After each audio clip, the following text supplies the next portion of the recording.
احرام کی لنگی کو بیچ میں سے سلوا لیا محرم نے تو کیا حکم ہے؟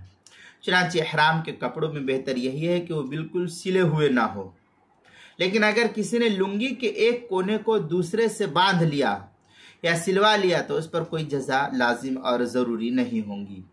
چنانچہ اس سلسلے میں جو ہے انیت الناسک کے اندر ہے وَالْأَفْضَلُ أَنْ لَا يَكُونَ فِيهِ خِيَاطَةٌ أَسْرًا وَإِنْ زَرَدَ أَحَدُهُمَا وَإِنْ خَلَلَهُ بِخْلَالِهِ وَمِيلِهِ أَوْ عَقْدَهُ۔ اس طریقے کے الفاظ جو ہے غنیت الناسک صفحہ 71 فتاوی شامی جو زکریا بک ڈپو دیوبند کا ہندی نسخہ ہے اس کی تیسری جلد صفحہ 499، البحر الرائق جو زکریا بک ڈپو دیوبند کا ہندی نسخہ ہے اس کی دوسری جلد صفحہ 568، معلم الحجاج صفحہ 114 پر اس کو نقل کیا ہے۔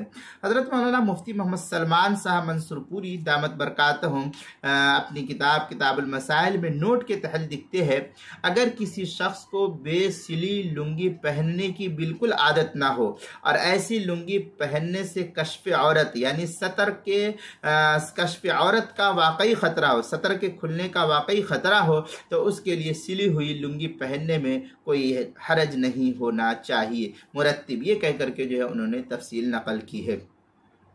یہ تفصیلی بحث جو ہے کتاب المسائل کی تیسری جلد صفحہ 175 176 پر نقل کی گئی ہے۔ عنوان ہے احرام کی لنگی کو بیچ میں سے سلوا لینا۔